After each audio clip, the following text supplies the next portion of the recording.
Both Betty Boop and Olive Oyl were created to bring joy to the world through their individual cartoons, but behind the scenes, two women spent years vying for the roles. The first was Margie Hines. At 21, while touring with vaudeville, she was heard by vocalist Billy Murray. Billy happened to be an employee at Fleischer Studios. He knew they were looking for the right voice for Betty Boop and insisted Margie was that voice. In 1930, she would become the first voice of Betty Boop for Fleischer Studios. The head of the studio, Max Fleischer, said he hired Margie because she was a Helen Kane sound-alike, and Helen was who the character was based on. Unfortunately for Margie, she was not the only girl hired. She would have to share the role with several other girls. About a year later, in 1931, a young, talented 17-year-old named Mae Questel was performing in vaudeville as an impersonator when she was seen by Betty Boop animator Max Fleischer. He felt her ability to change her voice was exactly what he needed for the voice of Betty. She would be placed in the rotation with Margie and the other girls.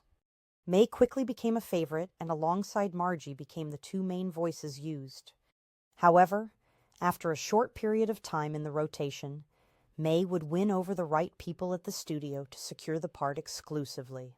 She would become the sole voice for Betty Boop from 1931 to 1938. In 1933, while Mae was voicing Betty Boop, she would also be cast as the voice of Olive Oyl in Max Fleischer's Popeye cartoons. Mae would continue voicing these characters until 1938, when she decided she was ready to start a family. After losing Mae, Fleischer Studios would have to recast her roles. This is when they called Margie Hines back. Margie would step into both of the roles left open by Mae, easily able to step right back into the voice of Betty Boop, doing so until the cartoon's final show in 1939. She would also be given the role of Olive Oyl, voicing her until 1943. Olive Oyl would be voiced in one more cartoon after Margie left. This was in 1944, with Mae Questel slipping back into the role.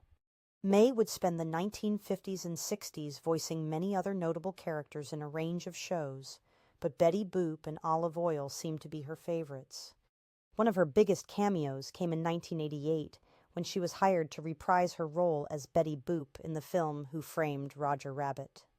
Margie didn't quite get the same amount of notoriety as Mae. After leaving Betty and Olive behind, she would leave show business completely. She would spend her life chasing love, being married 3 times, with the first 2 ending in divorce. These 2 women spent over a decade trying to make a name for themselves in the entertainment business, all while being treated as if they were interchangeable in the eyes of the studio system. The stories of Margie Hines and Mae Questel are so intertwined it's almost impossible to write in them separately.